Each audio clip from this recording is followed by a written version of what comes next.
Amigos, muy buenos días, bienvenidos a su programa Frente a Frente, como cada mañana a través de Mira TV, Canal 9 de Inter. Como siempre, vamos a recordar nuestras redes sociales.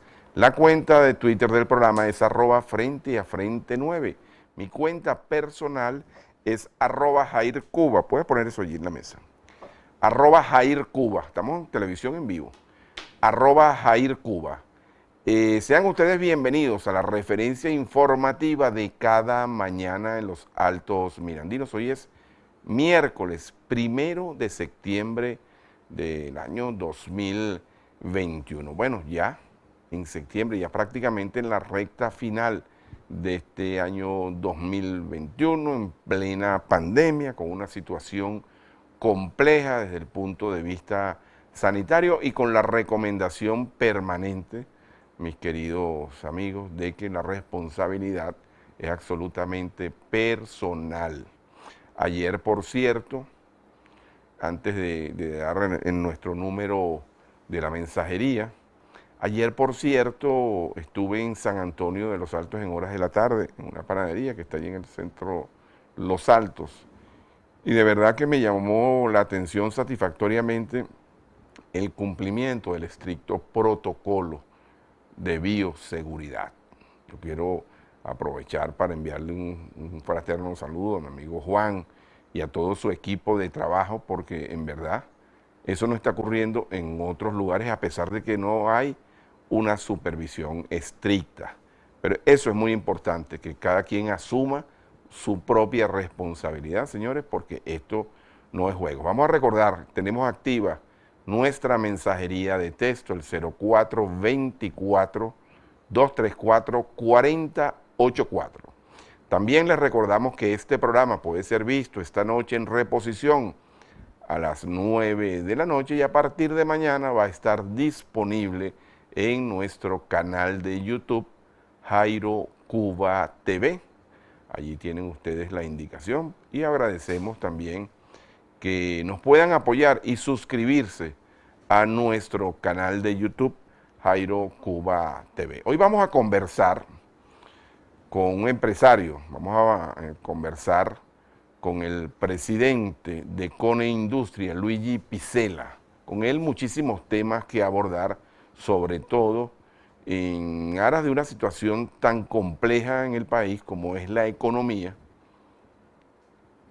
los esfuerzos que se hacen por su reactivación, los contrastes que hay con el gobierno, con las autoridades, la situación que se presenta con la pandemia, la relación con el sector laboral, en fin, va a ser un programa sumamente interesante. Pero antes de darle la bienvenida al doctor Luigi Pizzella, yo quisiera hacer algunos comentarios de carácter político. Bueno, en los últimos 3 días, si estuviera aquí con nosotros, querido y recordado Martínez Natera, habría dicho que tengo 3 días acertando lo que hemos venido sosteniendo.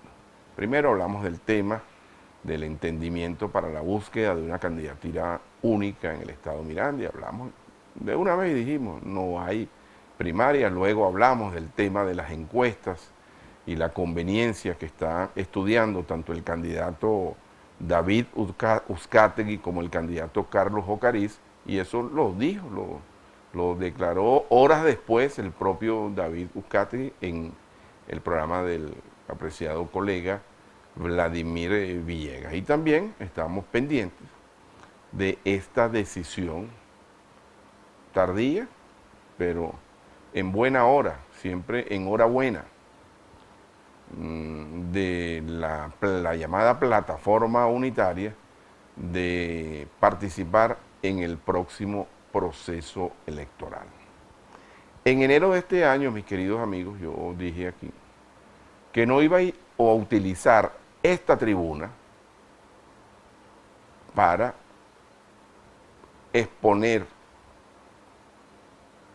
ante ustedes la situación tan confusa que se vino generando con relación a la abstención y a la desmotivación del voto.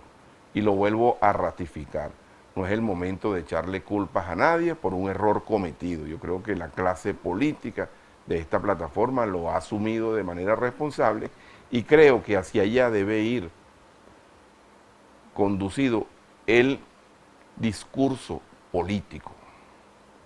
Creo que hacia allá debe ir en la búsqueda fundamentalmente del rescate de la credibilidad.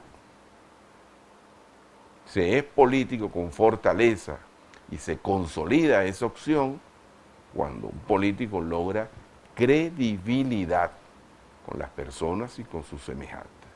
Pues bien, se toma la decisión de manera tardía, como dije, no vamos a ponernos en esas circunstancias. Bueno, ahora sí, no, todo lo contrario.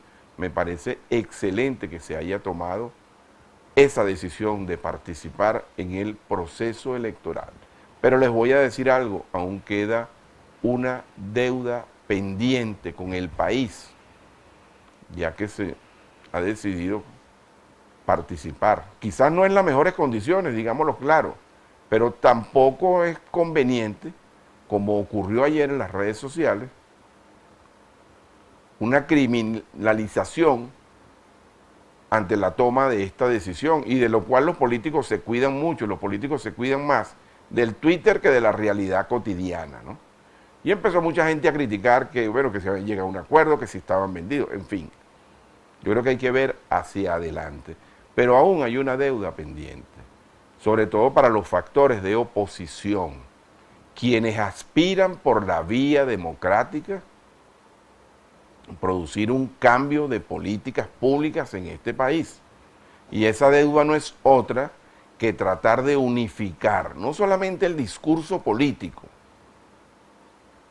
el rescate de la credibilidad, sino de unificar al sector opositor o parte del sector opositor o la mayor parte que se pueda, de manera de asistir a una contienda electoral tratando de revertir de lo que muchos se han quejado, que es el tema de las condiciones electorales. Para mí, señores, este proceso del próximo 21 de noviembre no guarda ninguna diferencia en cuanto a condiciones con relación al último que se realizó el pasado mes de diciembre, donde se eligieron diputados nacionales. Para mí son muy pocas las diferencias. Incluso en el mismo Consejo Nacional Electoral lo que cambiaron fueron los nombres de los rectores. Yo he venido, eso sí he venido haciendo una crítica que me parece, y que eso tiene que superarse, ese tipo de actitud que raya en el descaro, de decir, bueno, ahí hay 3 rectores del gobierno y 2 rectores de la oposición. No, señores, el Consejo Nacional Electoral tiene que ser absolutamente imparcial, o por lo menos dar esa sensación. De manera que ahora viene otro debate, porque en el día de hoy se vence el plazo para la inscripción de candidatos a alcaldes y gobernadores. Yo tengo la lista ya, y me imagino que ustedes la tienen también, la lista de los candidatos a gobernador del G4. Por ejemplo, les puedo adelantar, en lo que se refiere al Estado Miranda, un secreto a voces también. Se están definiendo en una primera instancia, si se llega a un acuerdo con el tema de definir la candidatura a través de las encuestas, por el señor Carlos Ocariz. Ahora, ahí está también la llamada fuerza vecinal. Eso no puede quedar al margen. Ni estoy diciendo, ojo, que el candidato terminará siendo Carlos Ocariz, no, todo lo contrario. En el acuerdo marco que se está haciendo, en lo que los políticos llaman la maqueta, convinieron hacer una encuesta sin preguntas sesgadas, sin intenciones dirigidas, una encuesta que determine quién debería ser el candidato y bajo el compromiso de que quien nos resulte favorecido respalde a esa opción. Y ojalá que esto no contribuya a tratar de desplazar otros liderazgos que están establecidos, porque les voy a decir algo.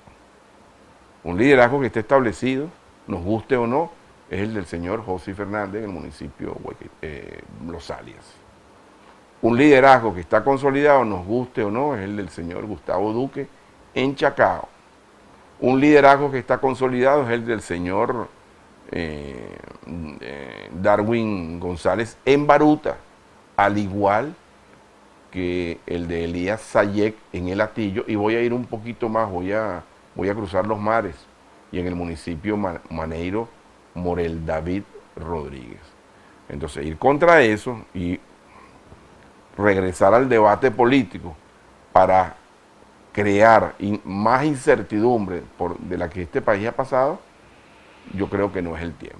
De manera que yo saludo toda esta iniciativa, porque bueno, finalmente, señores, el gobierno va a tener entonces que levantarse de la hamaca, el señor Maduro y el señor Rodríguez, va a tener que levantarse de la hamaca y ponerle un poquito más de atención al adversario político que ha anunciado que aspira a participar. ¿Y por qué se va a tener que levantar de la hamaca? Porque estando en la hamaca con un 80% de rechazo y viendo que los demás se estaban despedazando unos con otros, le permitía mantenerse tranquilamente en el ejercicio del poder. Bueno, va a tener que levantarse de la hamaca.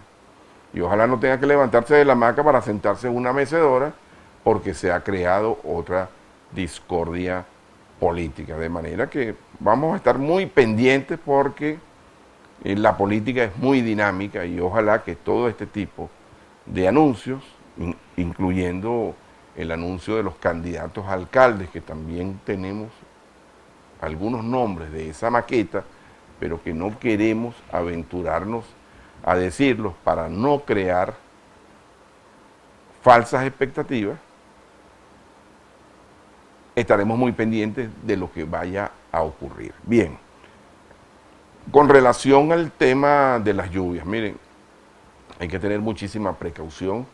Hago un llamado de nuevo a las autoridades para que estén muy pendientes. Ayer yo subí en horas de la noche por la carretera Panamericana y el deslizamiento de árboles es notorio, es evidente, y estoy hablando solamente de un sector, pero hay que estar muy pendientes de nuestros hermanos en el municipio Huaycaipuro y en las zonas vulnerables. Bien, amigos, vamos a hacer nuestra primera pausa. Al regreso de esta pausa vamos a conversar con el doctor Luigi Picella. Él es el presidente de Conindustria. Importantes temas que abordar con él en la mañana de hoy, señores, porque si no hay un sector productivo, sólido y fuerte, no tenemos una economía con características de reactivación. Ya venimos, mis queridos amigos, en su programa Frente a Frente, la referencia informativa de cada mañana en los Altos Mirandinos.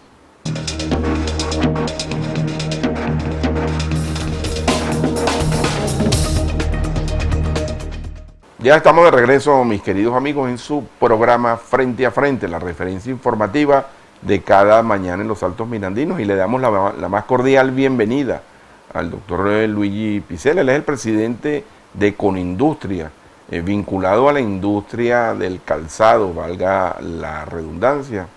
Y bueno, muchas cosas que conversar con él en una situación particularmente difícil desde el punto de vista económico. Muy buenos días, Luis, ¿cómo estás? Buenos días, ¿cómo estás? Con el permiso de todos voy a retirarme la mascarilla. No, y además tenemos careta nueva. Claro que sí. La otra se nos derritió, nos derritió el sol. Muchísimas gracias por la invitación y feliz día para toda esa gente bella que nos está escuchando en los Altos Mirandinos y en el resto del país donde podemos. Además, tú eres vecino. Claro que sí. Luis, la situación, le pusimos a la promoción del programa, el rol de la empresa privada en tiempos de pandemia. Por allí quisiera comenzar, porque tenemos 1 año y medio en esta situación tan difícil, ¿no? En lo cual todos nos hemos tenido que venir ajustando a la nueva realidad, pero fundamentalmente el sector productivo, que es uno de las bisagras más importantes del desenvolvimiento de un país. Sí, al principio ya tenemos, como tú dices, casi 1 año y medio que comenzó la pandemia y lo que es esa cuarentena, ¿no? Nosotros, el sector industrial y todo el empresariado, oportunamente lo primero que hicimos fue mantener nuestros puestos de trabajo, antes que nada, independientemente de que tuviésemos o no operatividad. Por supuesto que esta larga pandemia o esta larga cuarentena que todavía existe ha ocasionado mucho daño, sobre todo a esa pequeña y mediana industria y sobre todo a esos sectores que no son priorizados. Y entonces ella le ha costado mantenerse, ¿no? Se ha debilitado mucho. No obstante, nosotros hemos venido ratificando de que desde hace un tiempo, de que ya es hora de ir levantando este 7+7, que para nosotros es inoportuno. Inoportuno en el momento de que ya consideramos que debe irse flexibilizando las medidas y retornar a lo que es una normalidad. Entendemos que tenemos que tener las medidas de bioseguridad, en ello estamos totalmente de acuerdo, pero este levantamiento debe irse acompañando con un plan de vacunación nacional. Afortunadamente, aunque arrancó lento, ya el plan de vacunación ya se ha venido extendiendo. Incluso ahorita llegaron una cantidad de dosis muy importantes a través del mecanismo COVAX y va a acelerar todo ello. Entonces, por ende, que nosotros decimos que ya se levante por completo este 7+7. También hemos insistido en que el foco de contagio no está ni acá, ni en el comercio, ni en la industria, y las medidas de bioseguridad se mantienen. Nosotros cedemos cuando tenemos esas reuniones definitivamente con los amigos, esas reuniones sociales en donde bajamos la guardia. De ahí en adelante alguien me dijo, pero hace poco un periodista, pero bueno, ya aun cuando se dice que está el 7+7, eso ya prácticamente no se cumple. No es todo el cierto. Hay muchas empresas que no son priorizadas, que tienen problemas para el despacho de su mercancía en esas semanas que son radicales. Pero adicionalmente a ello, como es notorio, los aeropuertos no abren esa semana, no hay vuelos a determinadas regiones, entonces eso obstaculiza la operación en sí en esas regiones o también salir la continuidad. Entonces, bueno, es una de las cuestiones que nosotros venimos diciendo y del resto la industria ha demostrado que a pesar de todo lo que tú bien acabas de decir, el largo tiempo y todo lo demás, los productos están en los anaqueles y están en las vitrinas. La continuidad, a pesar de los tropiezos en el surtir todos los productos, eso se ha llevado a cabo. Luigi, empezamos con este tema porque de verdad que es importante aclarar muchas cosas y aquí lo hemos dicho, y yo en lo personal, el gran esfuerzo que ha hecho el sector privado y muchas veces no compensado y muchas veces hasta injustamente criticado. Pero comencemos también, Luis, por definir qué es Conindustria en medio de este sector, este vasto sector empresarial que lidera obviamente Fedecámaras. Tal cual, como lo acabas de decir, esto es una pirámide, ¿no? Comenzamos con Fedecámara, agrupa todos los sectores, desde el comercio, industrias, que es Conindustrias, que somos nosotros los que lo representamos, turismo, servicios, banca, seguro, etcétera, etcétera. Hay 15 sectores que hacen vida en Fedecámara. Posteriormente, una de las cámaras más importantes y más representativas del país es Conindustria. Conindustria, ¿qué hace?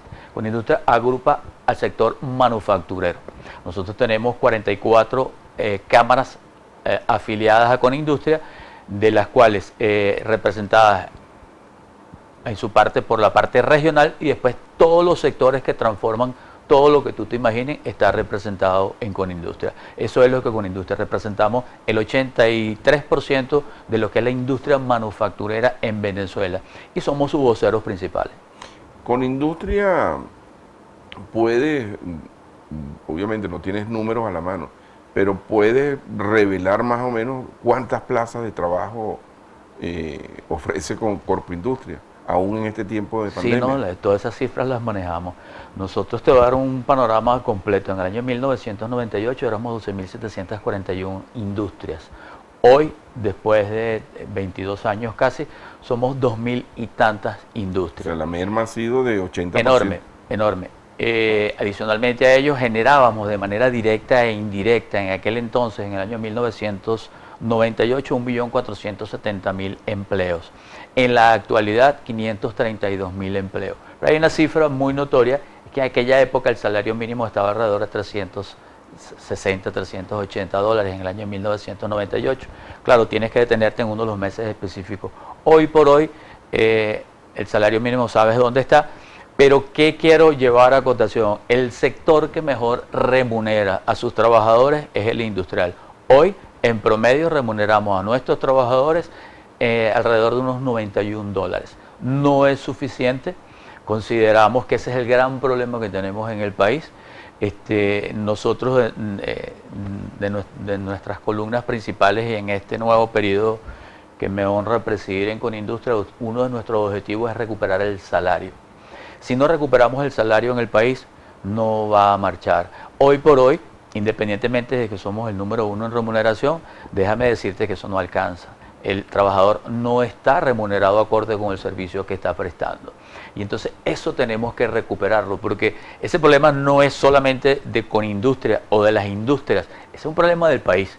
Si no se recupera el salario, va a ser cuesta arriba recuperar lo que queremos hacer. Pero para ello tenemos que garantizar no solo la operatividad de la industria y todos los subsectores, sino que tenemos que recuperar esa capacidad instalada que tiene la industria, que las cifras peores que acompañan lo que te acabo de decir, que somos 2000 y tantas industrias, es que trabajamos, no te voy a revelar las cifras, hoy tenemos una rueda de prensa en donde vamos a revelar las cifras no puede adelantar al trimestre, pero lo que sí te puedo decir es que la capacidad instalada que está ocupando la industria está alrededor de un 18%. Entonces, para recuperar el salario, evidentemente hay que recuperar a la industria.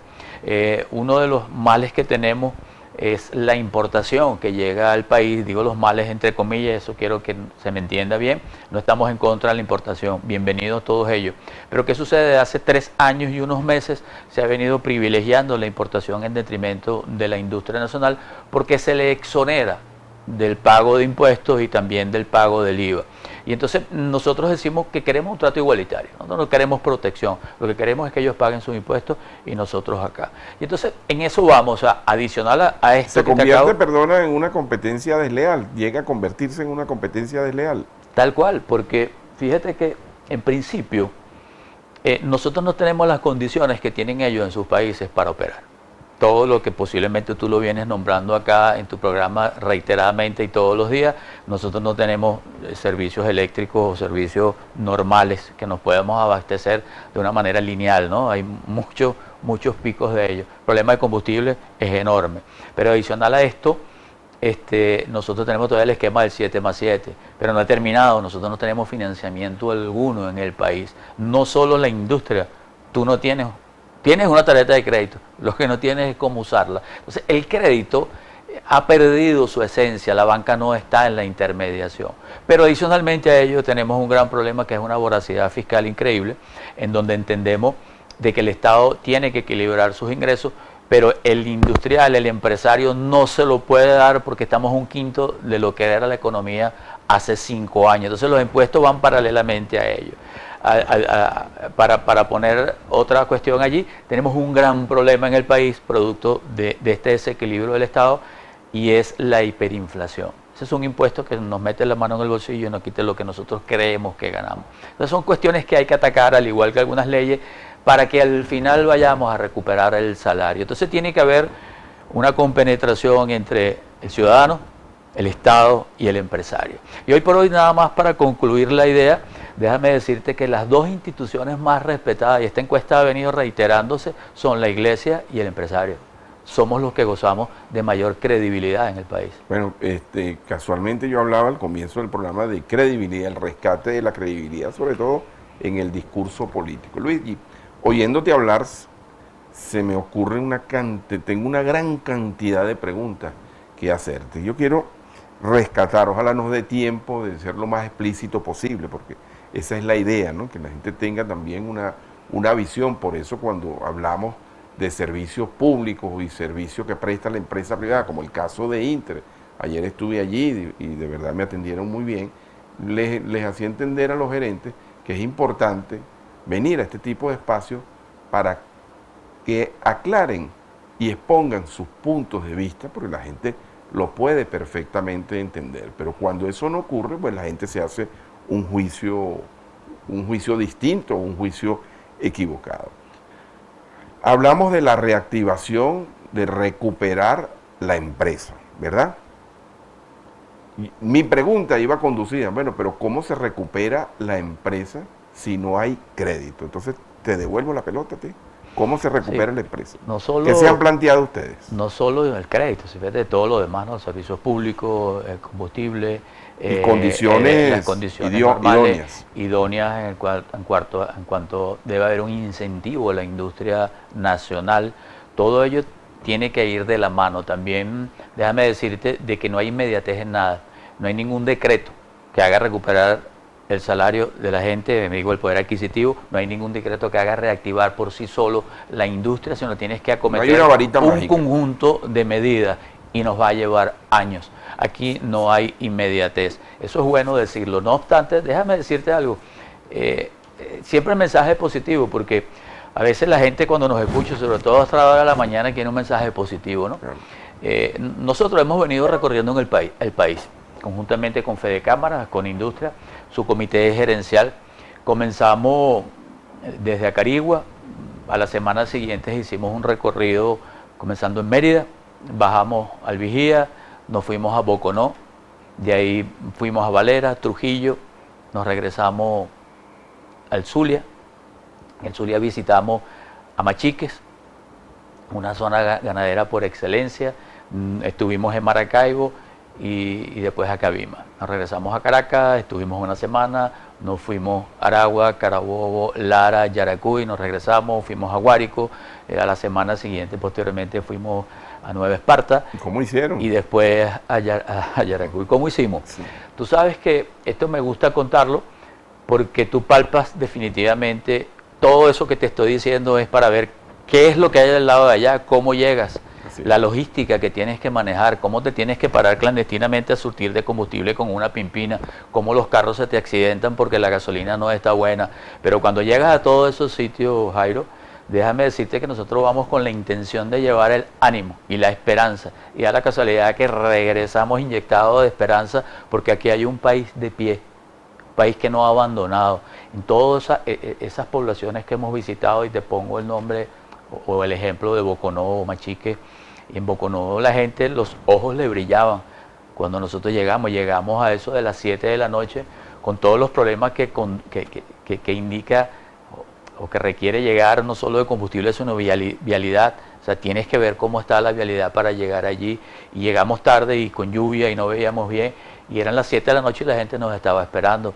Y ver esos ojos y de esperanza, muchísimos emprendedores. Y entonces tú dices, el país no se ha acabado, vamos a salir adelante, la industria se va a recuperar, pero el Estado de igual manera ahorita tiene una apertura de diálogo con la cual nosotros felicitamos la misma. Nosotros nos hemos sentado con ellos y nos vamos a seguir sentando las veces que sea necesario, llevando propuestas, criticando las medidas que no sean las que tengan que criticar, pero que se entienda que en este barco llamado Venezuela estamos todos y tenemos que remar en la misma dirección.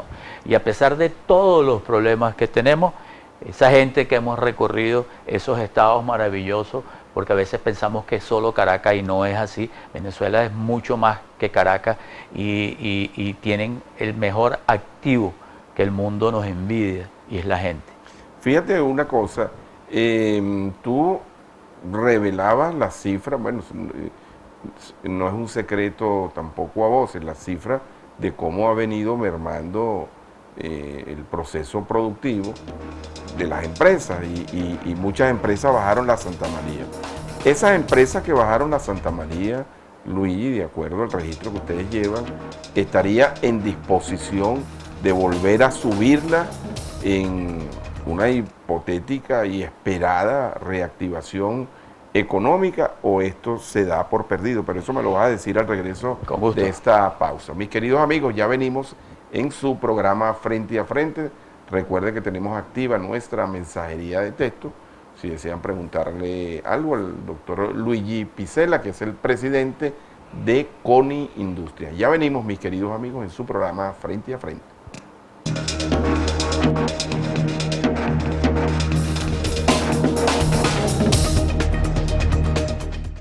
Estamos de regreso, mis queridos amigos, en su programa Frente a Frente, la referencia informativa de cada mañana. Y aprovecho para recordarles que esta tarde a la 1, de 1 a 2, estoy al aire en P&P Sport 89.9 FM, la primera FM deportiva de Venezuela, y nuestro programa Boxeo Plus. Por cierto, dentro de 10 minutos más o menos va a haber un combate en Japón y va a ser transmitido por la cadena hermana ESPN y vamos a hacer comentarios al respecto de ello. Estamos conversando en la mañana de hoy con Luigi Picelas, él es el presidente de Conindustria, muy expresivo, muy reflexivo. Además me encantó eso de que hay que traer mensajes positivos sin dejar de observar la realidad como está.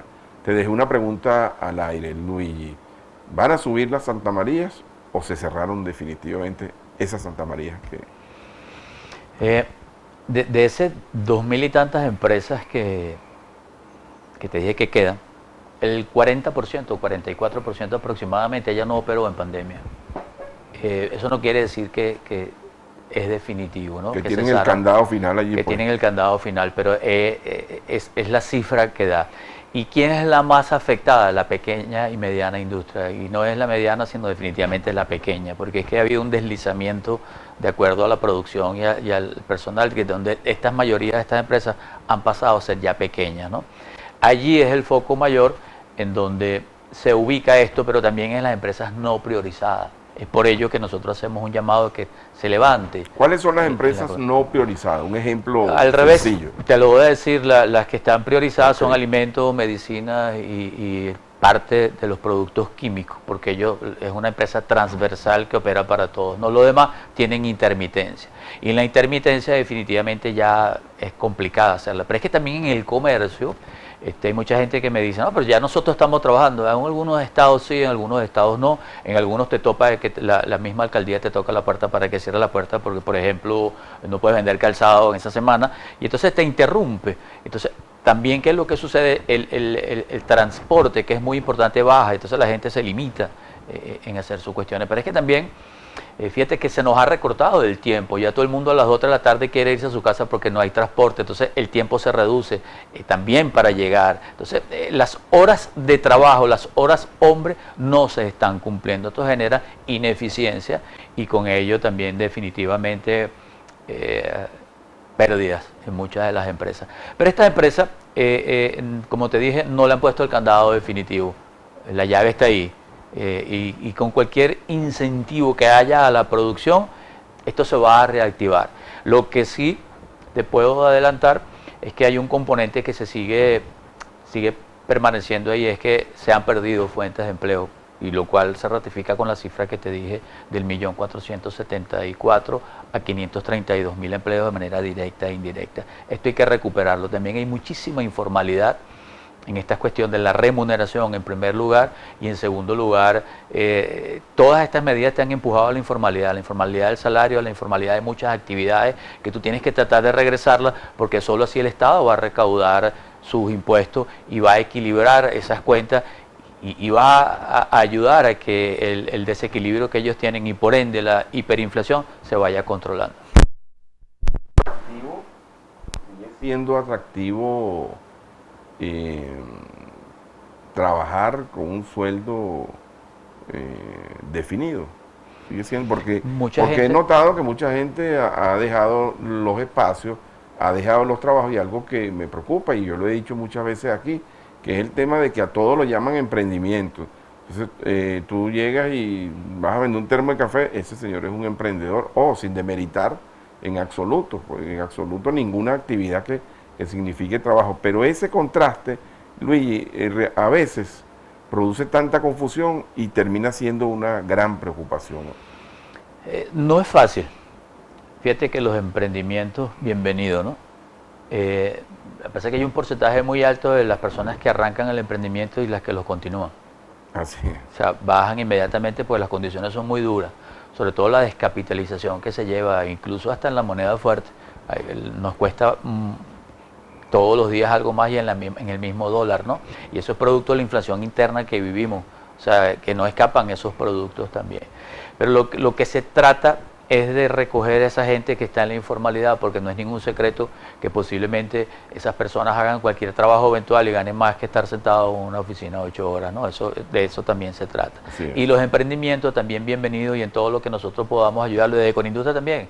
Estuvimos en Chivacoa, en un acto con los emprendedores, un acto bellísimo, y en donde, bueno, tú tratas también de acompañarlos a ellos y que lleven esa labor de emprendimiento a un futuro y a un término en donde de ahí se forman y sean industrias lo que salga de allí, ¿no? Pero eso hay que traerlo a la formalidad, porque te doy una cifra, en la actualidad puede ser que hayan 7 millones de trabajadores oficiales trabajando y 5 millones de jubilados.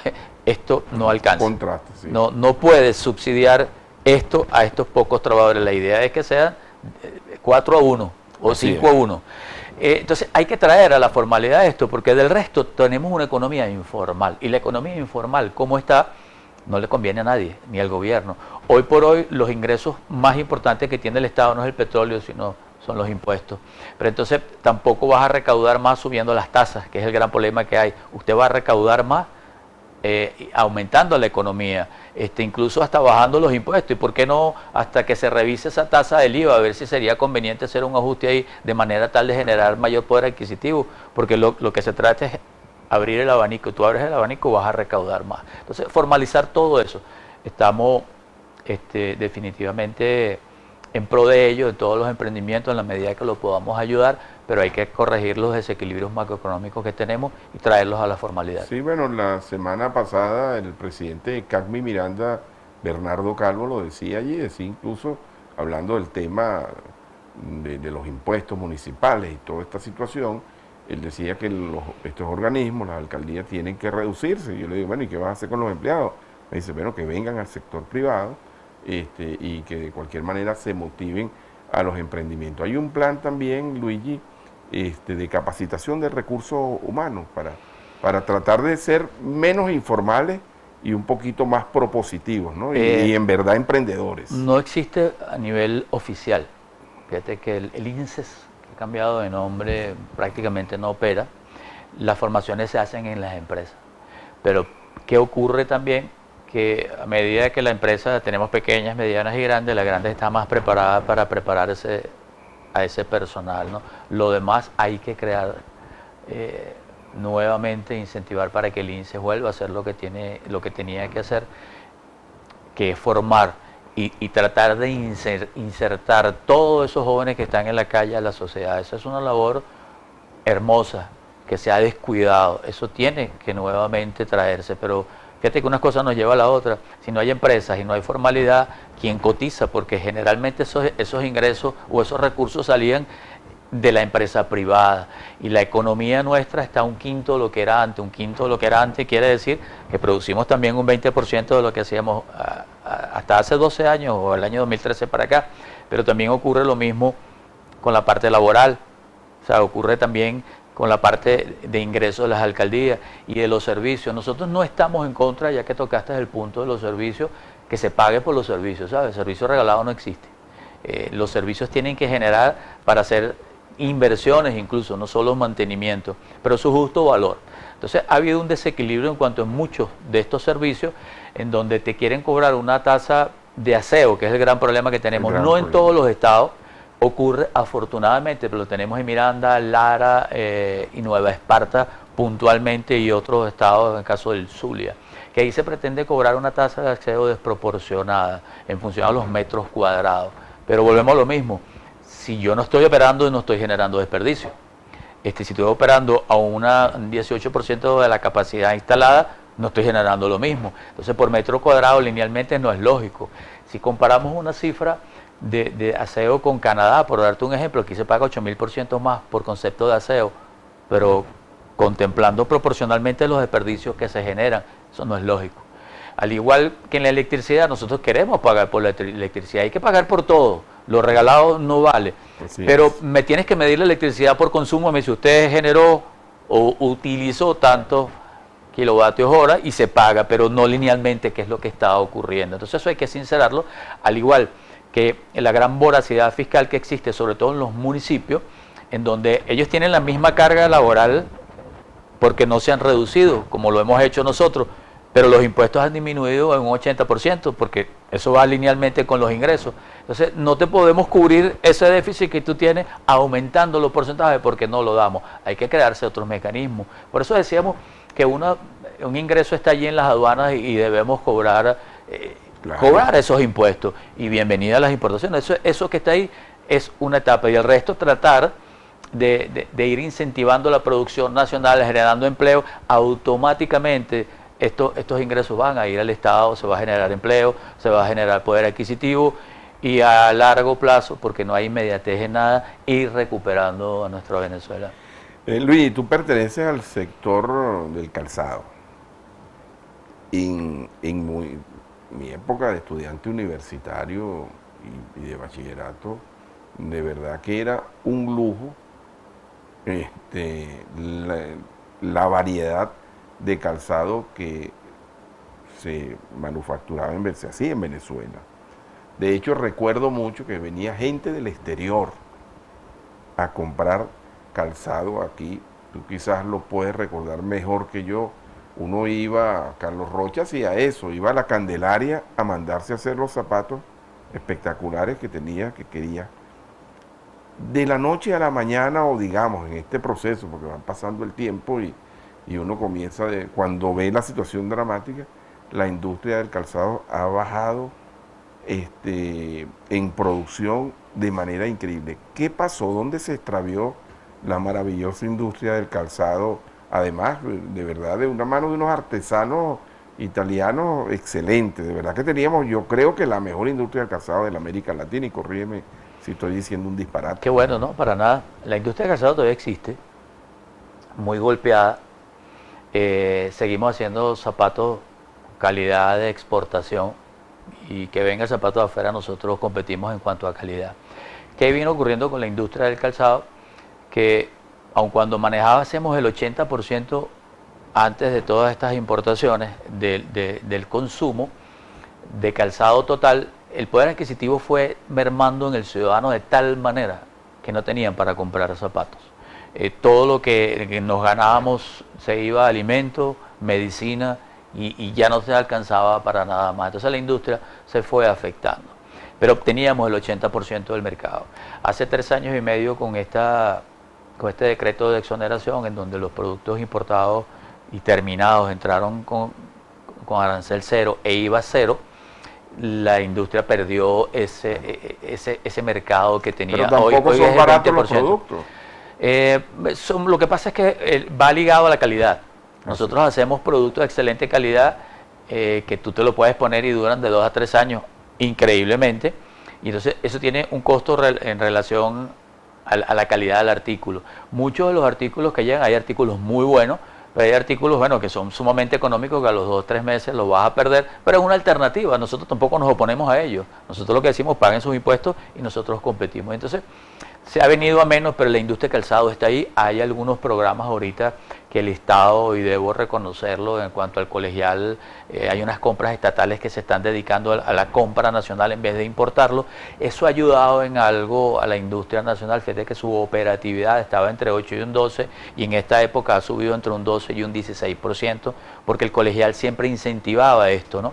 Entonces, bueno, por ahí van las cosas, que es lo que decimos, incentivar a la industria nacional con ciertos planes y con lo que es compra nacional, y no solo es el calzado, aquí se hace de todo de la mejor calidad. Quizás los precios son lo que tenemos diferencia en cuanto a ello, pero producto, lo que te estoy diciendo, no operamos, no pagan impuestos, todo ello, eso hay que corregirlo. Y eso hay que decirlo también, Luis. Sí.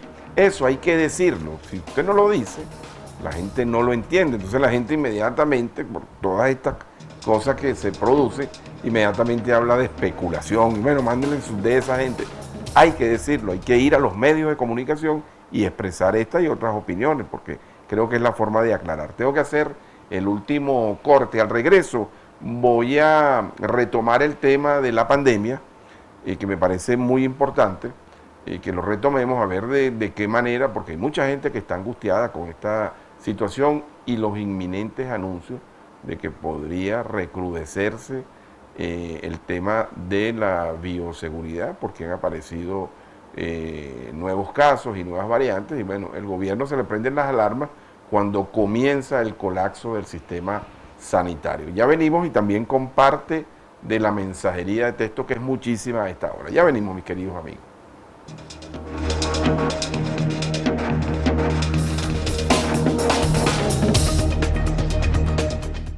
Estamos de regreso, mis queridos amigos, en su programa Frente a Frente, la referencia informativa de cada mañana en los Altos Mirandinos y el resto del país, porque a través de nuestro canal de YouTube tenemos la posibilidad de traspasar las fronteras. Así que de nuevo les agradezco, por favor, que se suscriban a nuestro canal y agradeciendo también a la gente que nos está apoyando, porque en lo que tengamos nuestros 1000 seguidores podemos salir absolutamente en vivo. Con el permiso, Luigi, tengo muchísima mensajería aquí. Qué bueno. Y ya vas a oír el clamor popular de la gente, que es permanente. Yo tengo 3 días yendo. Buenos días, Jairo. En el Padre Cabrera los cubanos hacen la prueba en los carros y les cobran a la gente en dólares. Bueno, me imagino que es la prueba del PCR. Buenos días, no es tan difícil recuperar el país si queremos el país productivo como fue. Salgamos a votar y sacar a los revolucionarios, dice esta persona. Buenos días, sin agua en las Dalias, hace más de 15 días, por favor, Hidrocapital, ¿hasta cuándo? Por cierto que ayer yo denuncié que bajando allí frente a la catedral, a la iglesia principal en San Antonio, había un bote de agua. Asumí que había sido un tubo, no, resulta que se echó a perder, fue el flotante del tanque. Imagínense ustedes la cantidad de litros que se derrocharon en el día de ayer. Afortunadamente eso fue solventado. Buenos días, es para hacer una denuncia. En la entrada de Intv, cuando llueve, se desborda el agua sobre el puente porque el mismo está súper obstruido y no le hacen limpieza. Un llamado a las autoridades. No es lo mismo plataforma unitaria que unidad. No nos quieran engañar con ese discurso del G4. No le echemos leña al fuego, señores. Buenos días, señor Jairo. En San Pedro de los Altos, cuando se va la luz, ningún teléfono funciona, ni Digitel, ni CanTV, ni Movistar, ni Movilnet. Qué situación tan grave, lo dice la señora Nilda Martínez. Buenos días. Mire, la empresa del aseo tiene 2 semanas que no recogen la basura en Matica Arriba, sobre todo en la calle La Federación y Revolución. Buenos días, Dios te bendiga. Me gustaría que recuerde que los funcionarios policiales jubilados también votan y nos tienen olvidados. Buenos días, ir al Banco Banesco es un suplicio, una sola promotora y de paso abren a las 9:30 de la mañana. La nueva realidad. Buenos días, Hidrocapital, está lloviendo de más y las represas están full y no tenemos. No, es que cuando llueve y las represas se ponen full, entonces no hay luz. Tengo casos de 60 horas, 36 horas. Creo que el propio Luis ha padecido de esa situación. Tal cual. Del tema de la luz. Jairo, ¿qué pasó con el complemento alimenticio, ya que en otros sectores fue entregado? Buenos días, mire, es para poner una denuncia sobre la planta de tratamiento de Residencia Valverde, situada en el sector Pluma Rosa, en San Antonio de los Altos. Dicha planta está dañada desde hace tiempo y de lo cual nos trae problemas de salud y respiratorio, conjuntivitis. Los vecinos estamos desesperados. En Residencias Mirabosque, un llamado para que la arreglen urgente. Bueno, les prometo que parte de esta mensajería, que infiero que no va a perder vigencia, la vamos a difundir en el día de mañana para tener la posibilidad de conversar un poquito más con nuestro invitado en la mañana de hoy. Luigi, el tema de la pandemia, ¿no? Complejo, sumamente complejo. Cuando uno se mete en esto, de verdad termina alarmándose mucho más y angustiándose. Y estos procesos de ansiedad de los que padece mucha gente. El sector privado está pidiendo que se desmonte definitivamente el 7x7. Si lo vemos desde el punto de vista lógico, en verdad, yo lo he dicho aquí, bueno, 7x7, y tú vas al centro de Caracas, y más bien eso lo que ha servido es para que algunos funcionarios, algunos, no todos, ejercen un proceso de extorsión con la gente, el que está vendiendo, tratando de vender su mercancía, entonces lo tratan de extorsionar, y lo he denunciado de manera responsable. Y me han llegado mensajes de aquí también, de los Altos Mirandinos. Es decir, no se respeta el 7%, sino algunos que no son la empresa, la industria, por ejemplo, que me imagino que tiene un doble costo en prender la planta instalada y volverla a pagar. Me imagino que eso a nivel de electricidad genera un gran desgaste. Pero pareciera inminente, de acuerdo a lo que ha dicho el presidente de la República, de que si la situación con esta llamada variante Delta continúa, va a tener que tomar la decisión de recogernos de nuevo. ¿Qué visión tiene el sector privado al respecto? Me imagino que ustedes analizan esta coyuntura de manera permanente, ¿no? Es que el sector privado siempre es consecuente con lo que requiere el país, ¿no? Nosotros veníamos de una pandemia antes de la pandemia, que teníamos un virus en la economía, o sea, a diferencia de otros países. Después nos vino la pandemia y el mundo, y tú lo debes recordar, y todas las personas que nos están viendo en estos momentos, los países subsidiaron a sus trabajadores y subsidiaron o le dieron financiamiento a las empresas. Eso no ocurrió acá. Aquí no hubo financiamiento, pero para nada. Nosotros salimos adelante con nuestro personal porque ese subsidio no alcanzaba el que daba el Estado, era muy mínimo, ¿no? Y entonces estamos en un dilema, que tenemos que recuperar la economía, mantener la industria y atacar el virus. Y no podemos descuidar ninguno de los dos. Yo no sé cuál de los dos pueda terminar siendo peor, pero no se puede descuidar ninguno de los dos. Lo que nosotros hemos propuesto, seguir con las medidas de bioseguridad, extremarlas, un plan de vacunación. Nosotros incluso desde Fedecámara propusimos un paliativo, porque eran 6 millones de dosis, lo cual iba a beneficiar a 3 millones de personas. Eso quedó ahí en el limbo, no se nos dijo ni sí ni no. Eso retrasó. Bueno, sí, hubo un insulto duro hacia Ricardo Gusano. Sí, tal cual, eso retrasó el plan de vacunación, que ya nosotros hemos salido esas 6 millones de dosis, ¿no? Entonces, bueno, también el mecanismo COVAX tuvo un retraso. Y ahorita se va a sentir, y en todos los estados que hemos monitoreado desde Conindustria te puedo decir que sí hay mucha gente ya vacunándose, ¿no? Y sobre todo en el entorno laboral. Eso es positivo. Hay mucha gente que también no se quiere vacunar. Yo les puedo decir algo, mire, vacúnense. Eso o sea, es preferible tener esa pequeña cuestión que te proteja a no tener nada, porque es la única manera que nosotros tenemos de salir, de continuar, porque es que el virus está allí y van a venir muchas otras mutaciones o como se quiera llamar, pero es que tenemos el otro problema, que es el económico. Nosotros nos va a llevar años, nuestra economía no soporta más dilaciones. Y te ponía el ejemplo del turismo, que es muy importante. Mérida, primero no podías ir, hace poco fue que se aprobaron los vuelos y llegando al Vigía, con el problema del combustible también y la electricidad. Pero entonces, ¿cómo vive ese estado si tú me lo paras una semana y a la otra semana no tienes que ir? ¿O cómo vas a por la mar y te tienes que regresar el domingo porque la semana radical que todavía existe, que es lo que te quería decir? Entonces, ¿qué hago? O me vengo o me voy. ¿El hotel qué hace con la gente que tiene? Bueno, baja y vuelves a subir. Y lo mismo ocurre con la industria. Eso es mentira de que nosotros apretamos un switch y vuelves a producir. No hay una merma. Tú a veces tardas, hay operaciones más complejas, tardas 2 días en ponerla operativa y cuando ya comenzaste a producir tienes que parar. Y entonces después tienes que hacerle mantenimiento a todos los equipos. Es cuesta arriba. Entonces, un llamado muy responsable. Esto tiene que desmontarse gradualmente y para nosotros, mientras más rápido se haga, mejor, manteniendo las medidas de bioseguridad y con un plan de vacunación. Han tenido, Conindustria concretamente, Fedecámara sabemos que es así, pero Conindustria, la cámara la Federación de Cámaras que tú representas, han tenido la posibilidad de sentarse con el gobierno. Sí, incluso... ¿Y cómo ha ido eso?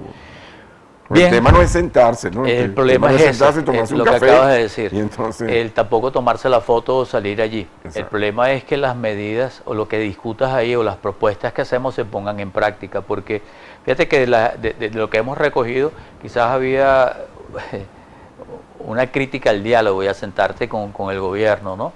Pero es que el cheque se firma en Miraflores y lo firma el gobierno, y las leyes y quienes disponen de las leyes son ellos, e independientemente de las diferencias que nosotros tengamos, que déjame decirte que no son tales, porque ambos cada vez que nos sentamos lo que tenemos es coincidencia, el gobierno y nosotros los empresarios, recuperar el salario y producción nacional, que no hay nada que discutir allí. Lo que hay que ponerse de acuerdo es común, es ponerse de acuerdo en ver cómo llevamos eso adelante. La parte política que vaya por su lado. Nosotros lo que queremos es que no me confundas política con políticas económicas.